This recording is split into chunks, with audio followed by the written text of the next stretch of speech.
감사합니다. 우리 이달의 말씀하겠습니다. 오직 성령의 열매는 오직 성령의 열매는 사랑과 희락과 화평과 사랑과 희락과 화평과 오래 참음과 자비와 양성과 오래 참음과 자비와 양선과 충성과 온유와 절제니 충성과 온유와 절제니 이 같은 것을 금지할 법이 없느니라. 이 같은 것을 금지할 법이 없느니라. 갈라디아서 5장 22절 23절 말씀. 갈라디아서 5장 22절 23절 말씀. 아멘. 우리의 기도, 제가 조금 쉬운 표현들을 다른 성경에서 갖고 왔어요. 전지전능하신 하나님, 전지전능하신 하나님, 나의 성품에 하나님의 성품인 성령의 열매를 주옵소서. 나의 성품에 하나님의 성품인 성령의 열매를 주옵소서. 나에게 사랑과 기쁨과 화평을 주옵소서. 나에게 사랑과 기쁨과 화평을 주옵소서. 내 가족에게 오래 참음과 친절함과 선함을 주옵소서. 내 가족에게 오래 참음과 친절함과 선함을 주옵소서. 우리 교회 식구들에게 충성과 온유와 절제를 주옵소서. 우리 교회 식구들에게 충성과 온유와 절제를 주옵소서. 예수님의 이름으로 기도합니다. 예수님의 이름으로 기도합니다. 아멘. 아멘. 감사합니다. 여러분의 기도대로 주께서 꼭 응답하여 주실 줄 믿습니다. 제가 이렇게 적었습니다. 성경에서 게으름의 반대말은 부지런함이 아니라 지혜입니다. 성경에서 게으름의 반대말은 부지런함이 아니라 지혜입니다. 사회 통념상 게으름의 반대말은 부지런함이 맞습니다. 그러나 잠언 6장 6절에 게으른 자에게 계미에 가서 계미의 부지런함을 배우라고 하지 않고 지혜를 배우라고 합니다. 잠언 24장 30절에 게으른 자의 밭과 지혜 없는 자의 포도원을 똑같이 취급합니다. 게으른 자는 지혜 없는 자입니다. 이런 이유에서 성경에서 게으름의 반대말은 부지런함이 아니라 지혜라고 적었습니다. 좀 특이하죠? 게으름의 반대말은 부지런함이 아니라 지혜다. 왜 그런지 살펴보겠습니다. 작은 일본에요. 한국 사회는 지금 부지런히 열심히 사는 것에 대하여 긍정적 시각보다 부정적 시각이 팽배합니다. 왜냐하면 부지런히 열심히 산다고 해서 개천에 용이 나올 수 있는 사회가 아니기 때문입니다. 부지런히 열심히 사는 것은 가상한 노력입니다. 그렇지만 그 노력에 비하여 형편없는 보상이 주어지는 사회가 우리 사회라고 많이들 생각합니다. 그래서 부지런히 열심히 사는 사람을 안쓰럽게 생각합니다. 오히려 게으르고 나태하게 살면서도 부와 명예를 누리는 사람을 우리는 겉으로 비웃으면서도 내심 부러워합니다. 이게 솔직한 우리의 마음이지 않습니까? 그 밑에 글이 있는데 요 글은 인기 스타가 된 백장이 이야기를 요약을 해놓은 글이에요. 다른 사람이 가져온 거. 실제로 이제 인기 스타가 된 배짱이 이건 동화인데 굉장히 깁니다. 굉장히 길어서 이걸 요약해 놓은 글인데 나중에 읽어보세요. 근데 이게 뭐냐면 우리는 개미와 배짱이를 어렸을 때부터 듣고 자라지 않습니까? 개미처럼 살면 나중에 추운 겨울에 따뜻하게 살고, 배짱이처럼 이렇게 농사 지을 때 하지 않으면 나중에 힘들어진다, 뭐 이런 이야기를 하잖아요. 그걸 지금은 이제 다 뒤집어 놓고 재해석을 하는 겁니다. 근데 그 중에 이런 이야기도 있더라고요. 개미처럼 그렇게 살다가 개미는 나이 들어서 허리에 디스크가 걸려서 뭐 이런 이야기로 이렇게 성경을 그렇게 해석하는 거죠. 배짱이가 알고 보면 3개월밖에 못 사는데 뭐 겨울까지 살았겠어? 어차피 3개월밖에 안 사는 거 열심히 놀다가 하는 거지, 뭐 이렇게 해석을 하는 거예요. 그러니까 지금까지 우리가 가져왔던 사고를 다 뒤집어 놓는 해석들을 지금 하고 있는 거죠. 지금 여기 개미와 배짱이 이 이야기는 뭐냐면, 배짱이는 열심히 노래를 불렀고 개미는 인기스타가 된 배짱이는 이런 내용이에요. 개미는 죽도록 일을 했는데 죽도록 일을 하다가 개미가 느끼는 게 내가 이렇게 죽도록 일을 해서 모아서 뭐 하나 이러고 있는데, 어느 날 배짱이가 노래 부르다가 인기 스타가 돼서 그 콘서트장을 열고 그게 개미가 와 뭐 이러면서 부러워한다, 뭐 이런 내용이에요. 참 세상 참 정말 지금 세대는 완전히 다른 세대입니다. 근데 분명한 건 지금 우리 사회에서 열심히 사는 것에 대해서 자조스킨 이야기가 많이 나와요. 그게 또 우리 이 세상에 사는 우리한테도 그런 영향이 오죠. 그 밑에요. 개천에서 용이 나올 수 있는 사회이기 때문에 나는 게으르게 살기로 했다. 이 문장은 세상에 용납이 되어도 하나님 안에서는 용납되지 않습니다. 제가 문장을 잘못 썼네요. 개천에서 용이 나올 수 없는 사회이기 때문에 나는 게으르게 살기로 했다. 이 문장은 세상에서는 용납되어도 하나님 안에서는 용납되지 않습니다. 세상이 부조리하니까 하나님 나 게을러질래요. 부지런하게 살아서 뭐 하겠습니까? 게으른 것도 능력입니다. 난 게으르겠습니다. 뭐 이렇게 할 때 그게 지금 우리가 사는 사회에서는 용납이 된다는 거예요. 왜냐하면 사회 분위기가 그러니까. 그런데 하나님은 그걸 용납하지 않는다는 거예요. 하나님은 그걸 인정하지 않는다는 거예요. 조금 더요. 작은 이번에요. 게으른 것에 대하여 성경은 용납하기보다 아주 매몰차도록 경계합니다. 왜냐하면 하나님은 우리를 축복하기 위해 부르셨습니다. 하나님이 우리를 축복하는 길을 가로막는 장애물이 게으름이기 때문입니다. 그 밑에 동그라미 1번에요. 하나님은 왜 하나님에 대한 믿음이 없는 이 세상에서 사는 우리를 자기 사람으로 부르셨습니까? 창세기 18장 18절에 19절에 있습니다. 여러분 읽으십시오. 시작. 아브라함은 반드시 크고 강한 민족이 되고 땅의 모든 민족들이 그로 말미암아 복을 받을 것이다. 내가 그를 선택한 것은 그가 그의 자식과 그 가족들에게 명령하여 여호와의 도를 지켜 공의와 정의를 행하게 하고 나 여호와가 아브라함에게 대하여 말한 것을 그에게 이루려고 하는 것이다 하시고 그 밑에 마태복음 11장 28절도 있습니다. 여러분 읽으십시오. 시작. 수고하고 무거운 짐진 모든 자들아 너희는 내게로 오라 내가 너희에게 안식을 주리라. 하나님이 예수 믿지 않고 살던 우리를 왜 부르셨는가? 아브라함을 통해서 알 수 있어요. 하나님 왜 아브라함을 부르셨는가? 지금 창세기 18장에 아브라함에 대해서 이렇게 이야기하는 거예요. 19절에 내가 그를 선택한 것은, 내가 왜 아브라함을 선택했느냐면 18절에 이렇게 돼 있죠. 모든 민족이 그로 말미암아 복을 받을 것이요. 아브라함이 축복의 통로가 되는 겁니다. 또한 아브라함과 그의 자식들, 그의 가족들이 여호와의 도를 지켜 공의와 정의를 행하게 하려고 하는 것입니다. 하나님이 아브라함을 통해서 축복이 흘러가게 하시고 그 가족에게 하나님이 은혜를 베풀기 위해서 불렀다 이야기를 합니다.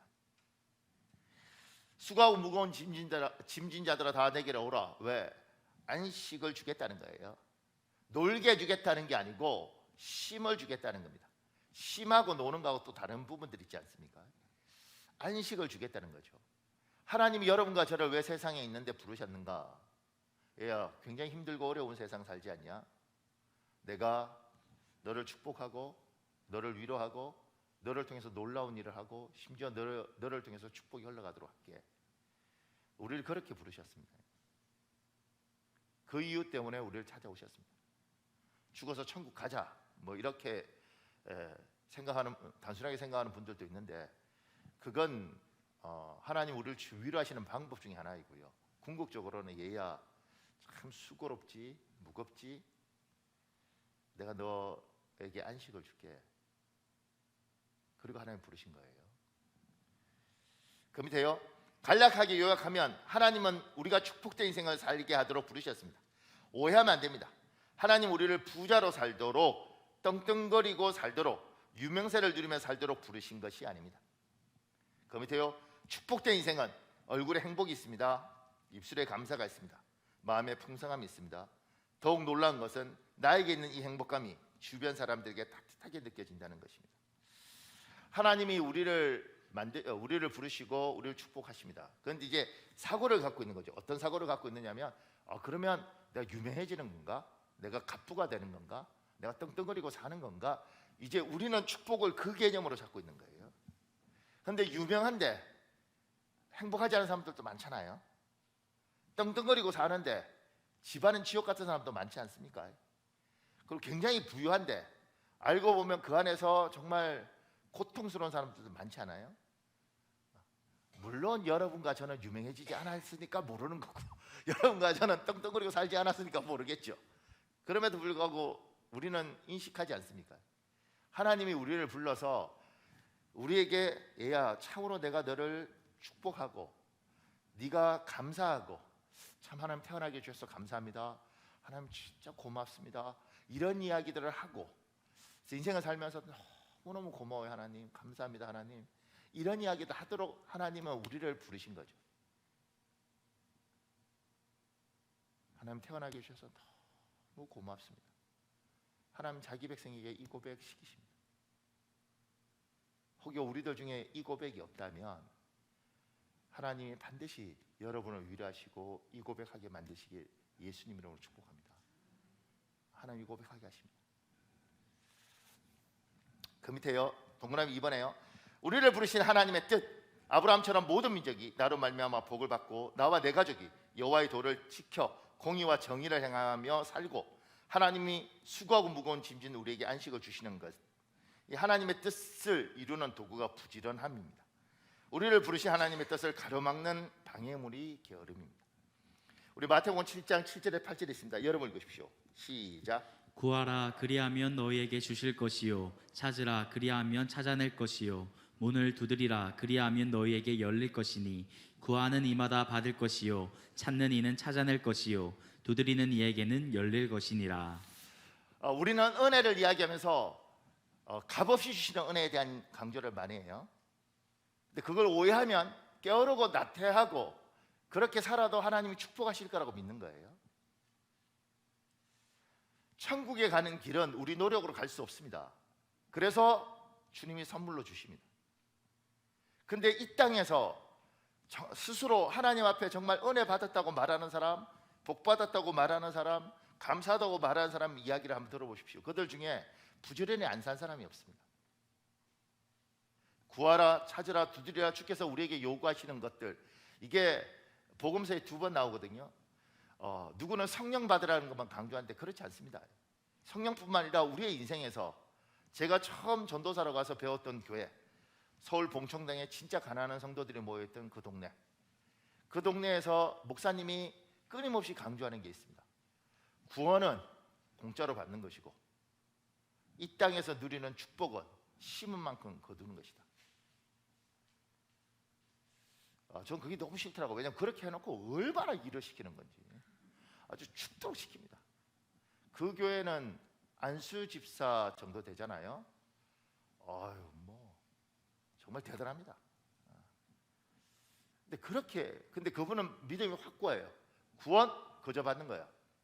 그런데 이 땅에서 축복 뿌린 만큼 거두는 거예요. 제가 처음 그 교회 전도사로 이제 훈련 받으러 간 거거든요. 정말 하나님 앞에서 1년 반 동안 제가 1년 7개월 정도 있다가 이스라엘 갔는데 4시간 연달아 자본 적이 없을걸요. 정말 뭐 어느 날 교역자 회의를 하는데 한 10명 되거든요. 목사님이 그러더라고요. 제가 입술 다 터져가고 부어있고 이러니까 박 전도사 힘들어? 나 이렇게. 제가 그때 30살인가 그러잖아요. 까칠했거든요. 안 힘듭니다. 이래야 될 텐데 힘든데요? 나 그랬어요. 지금 생각해도 용기가 가상해요. 그분 앞에서 다들 겁내는데 힘든데요? 근데 그때 그 목사님 딱 보는 순간 그 목사님 여기에서 이렇게 그 눈이 충혈돼서 터져서 핏물이 이렇게 흐르는 거예요. 이렇게 말씀하시더라고요. 나보다 힘들어? 아니요. 그럼 그래서 일을 했지요. 근데 그분은 그렇게 믿으셨어요. 그리고 하나님 그분 사랑하셨습니다. 죽도록 사는 거, 열심히 사는 거, 이 땅에서 그게 진짜 가치 없게 가는데 축복은 열심히 살 때 받습니다.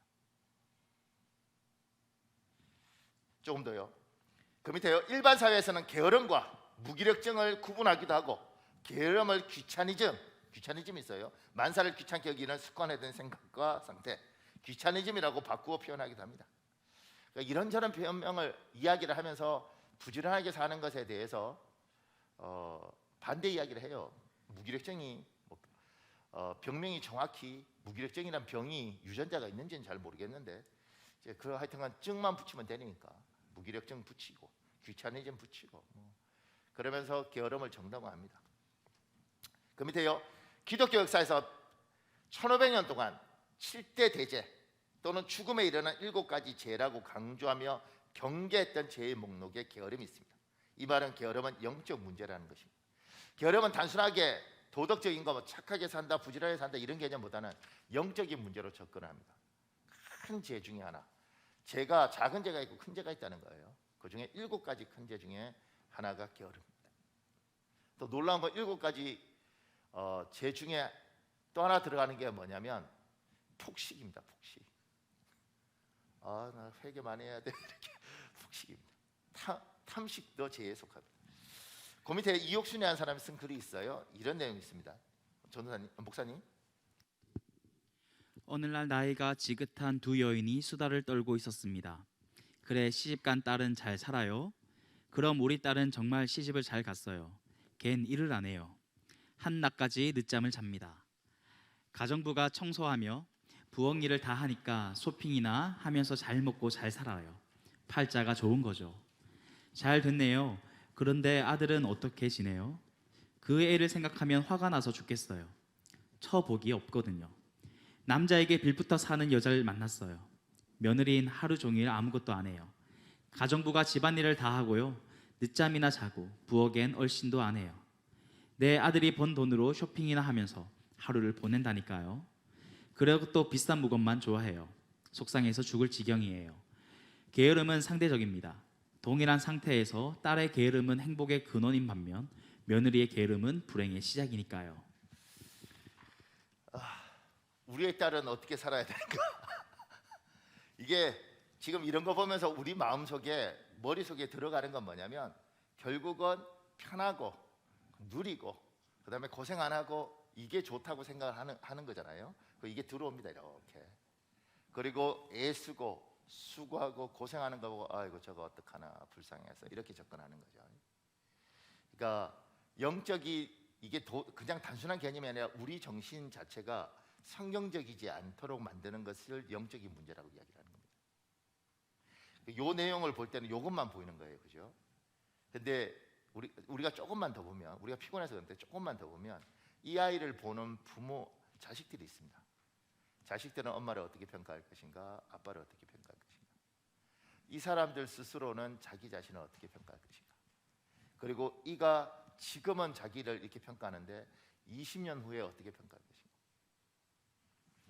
저는 자랑스럽게 대한민국을 지키는 군인을 나는 국방 의무를 다 했습니다. 대한민국 자랑스러운 공군.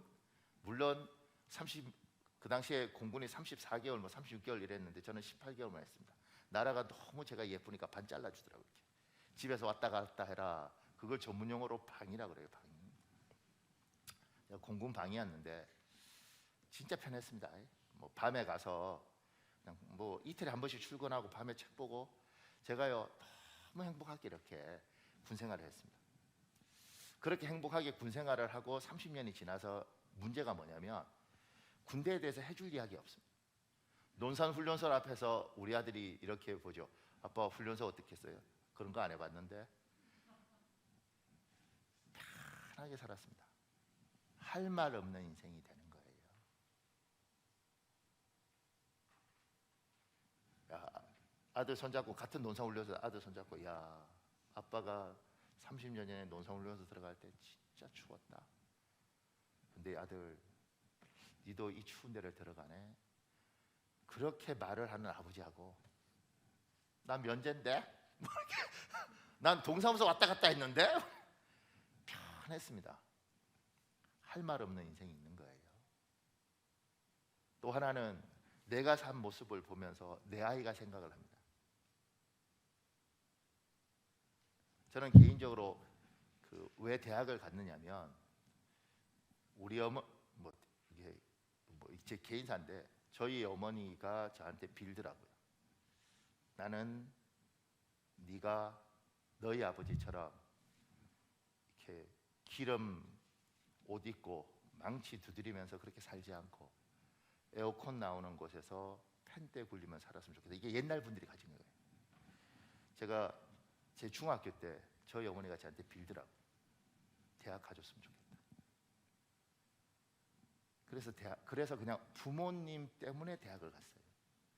지금 너무너무 감사하죠. 근데 그때 어머니의 삶을 봤기 때문에 제가 2부 때는 이야기할 수 있을지 모르겠는데 우리 유 권사님이 있어서 어머니의 삶을 보면서 내가 표현 용서하십시오. 내가 이 불쌍한 여자를 어떻게 도와줄까? 내가 이 사람의 눈물을 어떻게 닦아줄까? 그래서 공부했어요. 그러니까 여기 우리 딸은 편해. 그 아들이 아유 내가 진짜 우리 엄마 같은 저런 여자 만나면 나는 진짜 죽어버릴 거야. 이럴 수도 있다는 거지. 이것만 보지 말라는 거지. 이걸 통해서 어떻게 역사할지 모르는 거예요. 게으름은 편한 걸 추구하는 이 사회 속에서 영적인 정상으로 와서 우리는 즐거웠는데 남는 게 없는 인생을 살고 보람 없는 인생을 살고 젊었을 때 너무너무 좋은 인생 산 것 같지만 나이 들어서 왜 내가 그때 그렇게 살았나 할 수 있습니다. 젊었을 때 죽도록 고생하고 힘들게 살았는데 이것을 어느 날 내 아들이 고마워요 어머니, 고마워요 아버지, 돌아보니 아버지 덕분에 제가 이만큼 왔습니다. 아버지 열심히 살아줘서 고마웠습니다. 생각이 바뀔 수 있는 겁니다.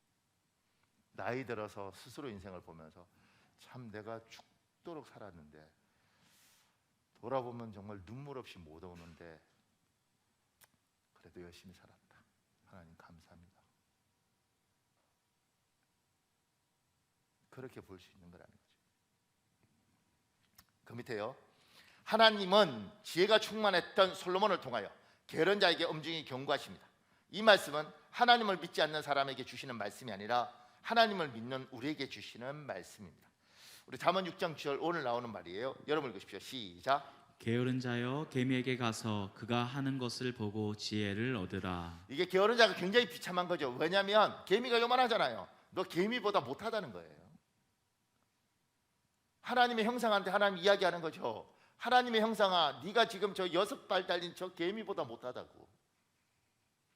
네가 깨어난 순간 개미보다 못한 사람이 되는 거야. 잠언 6장 9절에 10절에 있습니다. 여러분 읽으십시오. 시작. 게으른 자여 내가 어느 때까지 누워 있겠느냐? 내가 어느 때에 잠이 깨어 일하겠느냐? 좀 더 자자, 좀 더 눕자, 좀 오고 좀 더 누워 있자 하면 가난이 강도처럼 들어오고 당군이 방패 무장한 용사처럼 달려들 것이다. 제가 여기 번역본에 세 번역을 가져왔는데 가난이 강도처럼 들이닥치고 빈곤이 방패로 무장한 용사처럼 달려들 것이다. 어떤 성경에는요 가난이 거지처럼 달려온대. 요새 애들은 거지가 달려오는 걸 못 봐서 모르는데 거지들 진짜 먹겠다고 달려올 때 무섭게 달려옵니다. 하나님 이야기하는 거예요. 이게 하나님이 이 땅에 주신 법칙입니다. 귀차니즘이니 뭐 무기력증이니 뭐 다른데 다 사연이 있겠죠. 이 세상이 부정부패하고 뭐 노력한 만큼 안 주고 난 상처를 받고 이유에 다 납득이 돼. 근데 하나님은 분명히 이야기하는 거죠. 가난에 대해서 그건 영적인 문제고 가난에 부지런에 대해서 게으름에 대해서 그건 영적인 문제고 그렇게 살면 안 된다고 이야기하는 거예요. 그 밑에 작은 산문에요. 세상에서는 우리의 부지런함이 농락당할 수 있습니다. 사람에게 농락당하고 자연에게 농락당하고 사회제도에 농락당합니다. 그러나 하나님은 우리의 부지런함이 세상에 농락당하도록 놓아두지 않습니다. 우리는 세상을 믿는 것이 아니라 신실하신 우리 하나님을 믿습니다. 이 말 이해가십니까? 우리가 열심히 살았는데 사람에게 농락당하고 자연에게 농락당하고 사회제도에 농락당해요. 사람에게 농락당하는 법은 사기당하면 이걸 알게 되죠. 자연은 농사 열심히 지었는데 태풍 오는 겁니다. 부지런히 씨 뿌렸는데 가뭄이에요. 사회제도는요. 제가 청년 때 석사장교가 있었습니다. 대학 나오고 대학원 들어가서 그 대학원 졸업하면 장교로 임관하는 거예요. 제 친구가 저한테 그냥 공부 좋아하면 계속 공부해서 석사장교해 이렇게 이야기했어요. 놀랍더군요. 한 2년인가 있다가 없어졌어. 왜 없어지지 아십니까? 대통령 아들을 위해서 생겼다 이렇게 이야기하더라고요. 근데 실제로 그 제도는 그렇게 운영됐습니다. 나라의 장교를 뽑는 제도가 누군가를 위해서 이용당하는 거죠. 사회제도가 우리를 배신을 해요. 더 웃긴 거 옛날에 교육부에 있는 사람들 이런 거 좀 그러네. 교육부에 있는 사람들이 자녀들을 중학교, 고등학교 때 이제 미국 이런데 외국에 조교유학을 보내더라는 거죠. 그래서 저 어려울 텐데 왜 저렇게 조교유학을 가나? 뭐 그래 조교유학 가는 거 좋겠지. 근데 이상한 나라도 보내더라는 거예요. 돈 없고 가난한 나라 같은데 저거 왜 저렇게 하나 이렇게 했다는 거예요. 누군가가 저한테 누가 이야기하더라고요. 그 관계된 사람. 그러더니만 갑자기 특례 입학이 생기더래. 해외 2년 특례, 3년 특례. 그래서 자기 애들 좋은 명문대에 넣어버리는 거예요. 이렇게 사회제도가 농락을 하는 거예요. 그러니까 이런 사회 속에서 여러분과 제가 열심히 사는데 사람이 농락하고 자연이 농락하고 그리고 사회제도가 사람을 이렇게 하니까 무슨 생각이 드냐면 내가 열심히 살아서 뭐해? 이게 들어오는 거예요. 생각이 들어오고 그 생각에 영적인 게 밀려 들어오면 하나님에게 부지런히 살라는 말이 우습게 들리는 거죠. 그래서 예수 믿는 사람들 세상이 뭐 더러웠어 뭐 이렇게 가는 거예요. 그 밑에요. 요한복음 14장 1절에 이렇게 되어 있습니다. 여러분 읽으십시오. 시작.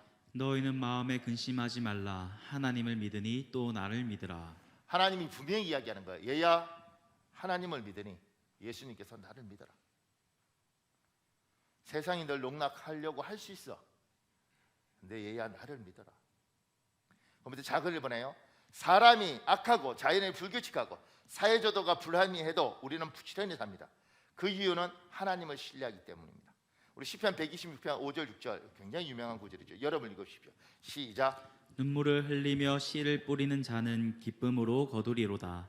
울며 씨를 뿌리러 나가는 자는 반드시 기쁨으로 그 곡식단을 가지고 돌아오리로다. 여러분과 제가 이 땅을 믿는 게 아니에요. 이 세상을 믿는 게 아니에요. 우린 저분을 믿지 않습니까? 그리고 저분이 부지런히 살라니까 이걸 신뢰하고 우리는 인생을 사는 겁니다. 힘들 때마다 어떤 사람들 찬양하잖아요. 하나님 한 번도 나를 실망시킨 적 없으시고, 그리고 그 하나님을 보고 이렇게 불러요. 오 신실하신 주. 여러분과 제가 믿는 하나님의 그 신실성을 믿고 부지런히 살려니까 나는 부지런히 사는 거예요. 책임은 누가 진다고요? 저분이. 하나님을 믿으니 또 나를 믿으라. 그렇게 이야기하시니까 하나님, 세상은 희망이 없어 보여도 내가 당신 믿고 당신 이야기 신뢰하고 내가 삽니다. 분명히 저 사람은 날 농락할 거예요. 분명히 이 제도는 날 농락할 거예요. 그리고 내 힘으로는 이걸 극복할 방법이 없어요. 근데 하나님을 믿으니 또 나를 믿으라 그러셨으니 내가 신실하신 당신을 믿고 내가 부지런히 삽니다. 내가 당신 믿고 부지런히 사는 거지 사람 믿고 부지런히 사는 거 아닙니다.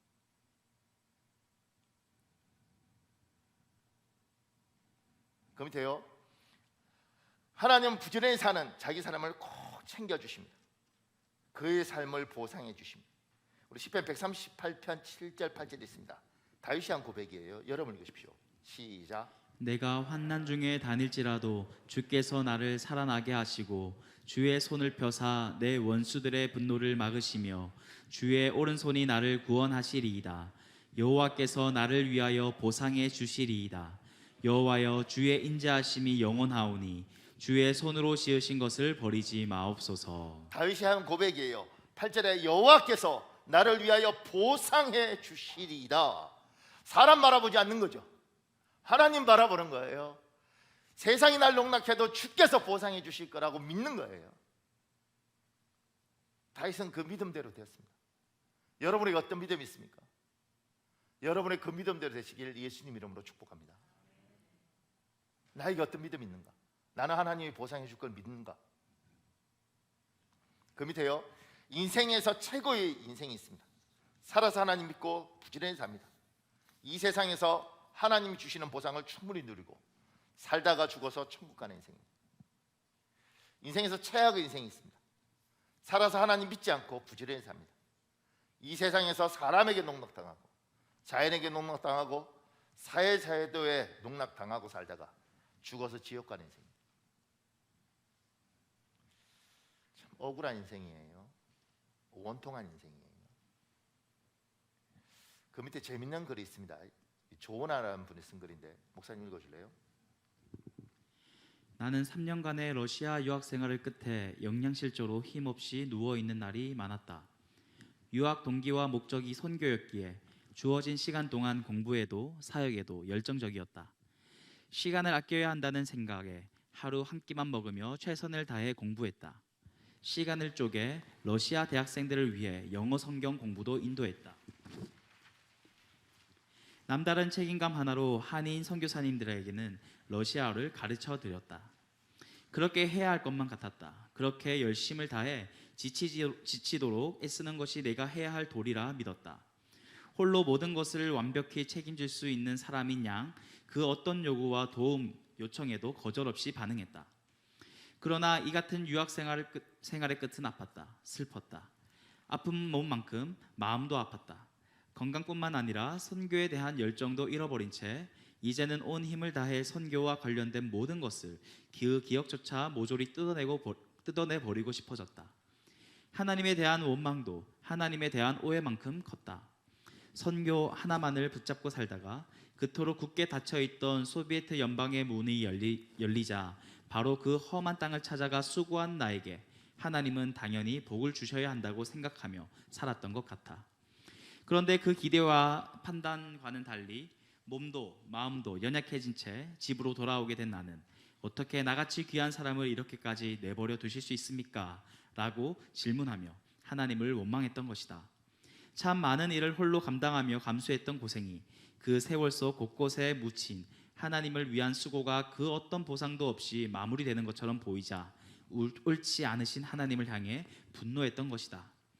내 안에 깊이 뿌리 내린 가치 편견에 비춰볼 때 가장 당연하고 분명해 보였던 보상의 기회를 잃게 되자 나 자신뿐 아니라 하나님까지도 판단하고 평가했던 것이다. 그렇게 하루하루 살고 있던 어느 날 오빠가 내게 말을 걸어왔다. 은하야, 하나님은 너를 노동자로 부르신 것이 아니야. 정확히 언제 그리고 어디서 이 말을 했는지는 잘 기억나지 않지만 오빠의 이 짧은 말의 여운은 길고 깊었다. 그리고 그 여운 속에서 나는 깨달았다. 러시아에서의 삶은 힘겨운 노동이었다는 사실을. 나는 나 자신을 하나님의 귀한 딸로 여기기보다는 나의 존재 가치를 노동의 양과 질로 측정받는 품꾼으로 여겼던 것이다. 며칠 후 하나님은 당신과 친밀한 교제를 위해 깨어진 관계의 회복을 위해 사랑으로 나를 창조하셨다는 사실을 심장 가득히 느끼도록 도우셨다. 나를 포함해 하나님 나라의 일에 헌신했다고 자부하는 많은 사람의 머릿속에도 동일한 질문이 던져지고 있지 않은가? 왜 내가 더 받지 못하는가? 이를 위해 모든 것을 버린 내가 왜 더 큰 보상을 받지 못하는가? 하나님은 왜 이토록 공평하지 않으신가? 이 사람에 대한 이야기를 조금 설명할 필요가 있어요. 이 사람은 15살 때 캐나다로 이민 갔어요. 여자분이에요. 그리고 캐나다 토론토 대학에서 러시아를 전공했어요. 그리고 러시아 선교사로 갔지요. 가서 복음을 전하다가 지금처럼 병이 들었어요. 그래서 캐나다 다시 돌아옵니다. 돌아올 때 이렇게 이야기했다 그래요. 하나님, 당신 큰 실수하시는 겁니다. 나 같은 인재를 이렇게 병들고 지쳐서 다시 돌려보내는 걸 큰 실수하시는 겁니다. 그리고 하나님 원망하면서 러시아를 떠났습니다. 이 사람들이 러시아 카자흐스탄에서 굉장한 일을 해낸 사람들인데, 왜냐하면 영어, 러시아어가 완벽한 사람들이에요. 우리말도 그렇고, 우리말은 조금 약한 게 있어요. 그리고 이 사람이 그렇게 와서 시련에 빠져 있을 때 이 오빠가 전성걸 목사인데 그 오빠하고 둘이 공부하러 왔어요. 그래서 제가 박사할 때 제 옆에 석사로서 이 사람은 공부하고 있었어요. 이거 공부할 게 아닌데 남편이 공부하면 학비를 반으로 해주거든요. 남편도 캐나다 일찍 오셨는데, 그래서 둘 다 학비를 반으로 해주니까 그래서 석사 공부를 했던 거예요. 내 옆에 앉아서 이제 수업할 때 같이 이야기하고 이렇게 했었거든요. 근데 이제 어떤 사람이 잘 몰랐죠 그때는. 그리고 그냥 이렇게 뭐 이야기하고 같은 클래스 같은 수업을 들으니까, 또 같은 한국인이니까 그렇게 이 사람하고 공부를 하다가 그 남편도 굉장히 뛰어난 사람인데 일들이 잘 안 풀리더라고요. 지금처럼 우리가 이렇게 했는데 보상해 주셔야 되는데 이게 뭡니까? 이게 이 사람이 가지고 있던 원망이, 하나님 우리 같은 인재를 병들게 하고 이게 왜 우리를 쓰지 않고 이러십니까? 큰 삿대질했다 그러더라고요. 큰 실수하시고. 그리고 10년, 제가 이 사람들 알지 한 벌써 뭐였죠? 한 15년 뭐 이렇게 됐는데, 근데 한 10년 그리고 놀라운 일이 생긴 거죠. 뭘 생겼냐면 공부할 생각이 없던 사람을 계속 공부시켰고, 지금 이 사람이 풀러라는 대학의 신학교의 성교학 교수예요. 뭐 사람마다 인정이 다르겠지만 풀러 성교학 교수는 전 세계에서 나름대로 풀러는 성교학의 최고의 학교입니다. 그래서 복음주의 계열에서는 최고 학교이고 그 학교에서 성경학 교수예요. 제하고 만나서 이야기할 때 그러죠. 하나님이 자기 인생을 이렇게 바꿀 줄 몰랐다는 거예요. 이 남편도 캐나다 1.5세거든요. 카자흐스탄 가서 6년인가 일하고 둘 다 여기도 저하고 동갑인데 여기도 일이 좀 굉장히 어려웠어요. 근데 이번에 내가 알았어요. 고든 코넬이라고 있습니다. 그것도 전 세계 최고의 신학교 중에 하나입니다. 그게 학장이에요.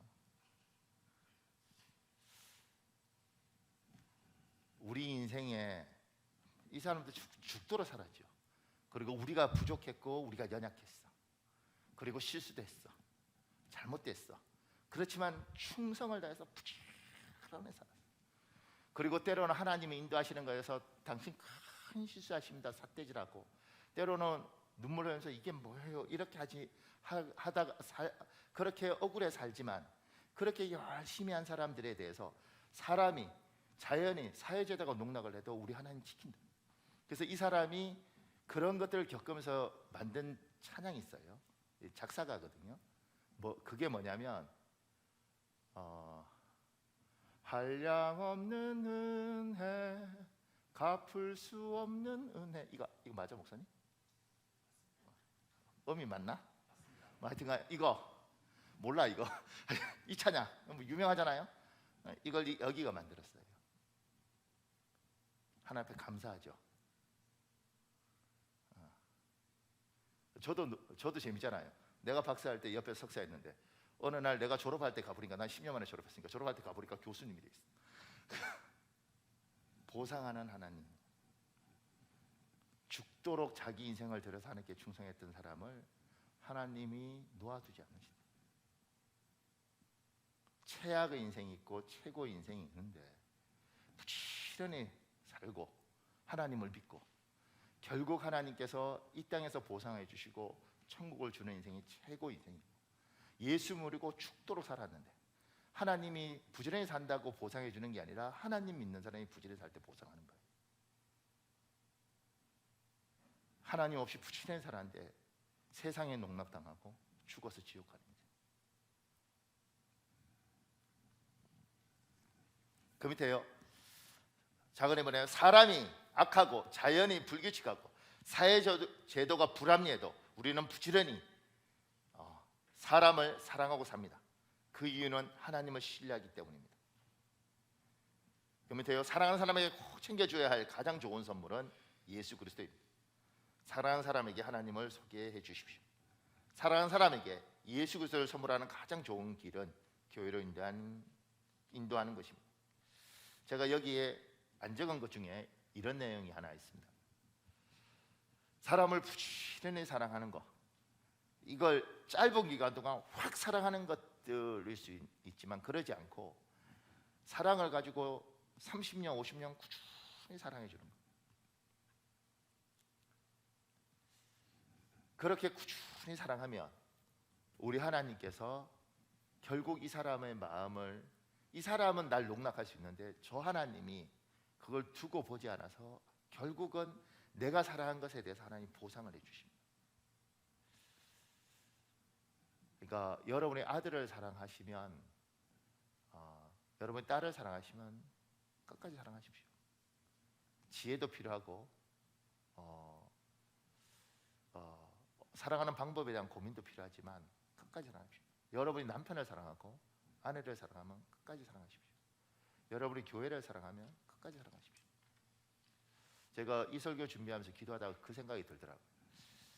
우리 어머니가 나를 50년 넘도록 참 끝까지 사랑해 주시거든요. 그러면서 이런 생각이 들더라고요. 내가 요 며칠 전에 생각이 들었었는데, 그럼 내가 이 분에게 이렇게 끝까지 사랑해 줬는데 저도 사람인데 어떻게 이 사랑을 농락만 하고 살겠어요, 그죠? 박근무만 살겠어요, 사람인데. 하나님께서 주시는 마음인지 제 생각인지, 그러면 내가 좀 보상을 해드리면 좋겠다. 그래서 원래는 이제 오늘 저녁에 제가 아들 셋을 집합시켜놓고 아침에 깨면 무조건 가서 저 할머니를 안아드려라. 나는 안 안고, 나는 쑥스러워. 안아드려라. 너희에 위해서 빨래도 하고 밥도 해주시는데 무조건 안아드리고 사랑한다고 이야기해라. 그렇게 한번 해보려고요. 말 안 들으면 집에서 나가라. 뭐 이렇게라도. 그러니까 그냥 그 생각이 들더라고요. 50년 동안 50년이 넘게 나를 이렇게 사랑해 줬는데 나는 뭘 해주는가? 뭘 특별히 해드리겠어요, 그죠? 80 노인한테 뭐 맛있는 걸 뭘 어떻게 먹겠어요? 그런데 저렇게 끝까지 사랑해 주셨으면 뭔가 갚아야 되지 않을까? 이게 제 마음일지 하나님 주시는 마음일지 끝까지 사랑하고 끝까지 사랑하는 것에 대해서 여기는 나를 농락할 수 있지만 저분이 보상하실 것이다. 그 밑에요. 사람이 악하고 자연이 불규칙하고 사회제도가 불합리해도 우리는 부지런히 기도하고 삽니다. 그 이유는 하나님을 신뢰하기 때문입니다. 그 밑에요. 우리가 질문하면 하나님 대답하십니다. 우리가 기도하면 하나님 응답하십니다. 하나님께 드리는 우리의 기도는 우리를 배신하지 않습니다. 제가 여러분한테 참 고마운 건 우리 교회 기도 꾸준히 하는 분들 있잖아요. 참 애쓰시고 수고하시고 감사합니다. 우리 장로님 중에도 어떤 분은 새벽에 꼭 와서 4시 반부터 와서 기도하시고, 우리 장로님 중에 어떤 분은 또 저녁에 와서 꼭 이렇게 추워도 오셔서 기도하고. 어느 날 제가 그 뒤에서 이렇게 뒤에서 우리 장로님들 뒷모습 이렇게 보면서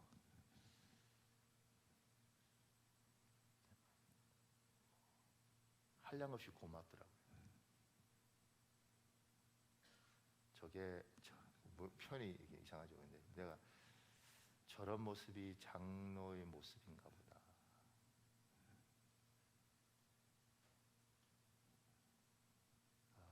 그래서 우리 교회가 편안한가 보다.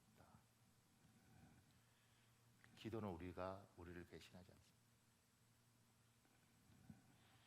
제가 이렇게 밑에 적었습니다. 성경에서 게으름의 반대말은 부지런함이 아니라 지혜입니다.